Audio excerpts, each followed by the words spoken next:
বন্ধু তোর বাইকটা দে, তোর ভাবির এলে ঘুরতাম যাবো। ঠিক আছে বন্ধু, লয়ে যা। কুসুম খাবি আবার? এই তো বন্ধু বিকালের মধ্যে এসে বলবি। আচ্ছা যা। বন্ধু, গাড়ির আজকে কাম করা আনছি। গাড়ির ইঞ্জিনের সমস্যা ছিল, গাড়ির ব্রেক শুয়ের সমস্যা ছিল, বাসির সমস্যা ছিল, সব ঠিক করে আনছি। একটু সাবধানে চালাই, ব্রেকটা গেলে সেটটা একটু কম। যা তবে।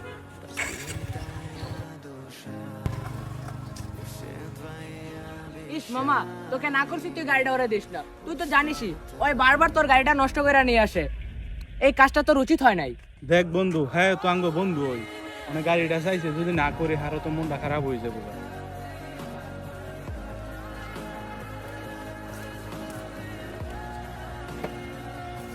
ওই বন্ধু কি সেটার বাইক দিছ, কি ইঞ্জিন ঠিক করছ?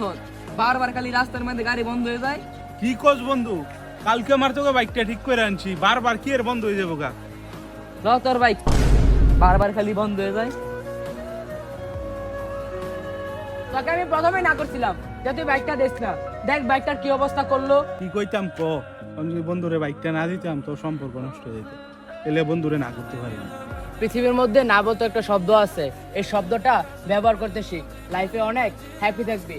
এখন তুই ধর এই বাইকটা নষ্ট না হইয়া ওর যদি বড় করে একটা দুর্ঘটনা হয়ে যেত, তাহলে ওরও যদি একটা ক্ষতি হয়ে যেত, তো বন্ধুত্বটাই নষ্ট হয়ে যেত। এই জন্য সবকিছু দেওয়া থেকে কিছু কিছু ক্ষেত্রে না বলাই ভালো। বন্ধু, কথাটা ঠিকই বলছো। কেউ রে কোনো কিছু দিয়ে সম্পর্ক রাখা ঠিক না। নিজে কমাইতে বন্ধু, নিজে কমাইতে থাকবো, কোনো কিছু দিয়ে সম্পর্ক রাখবো না।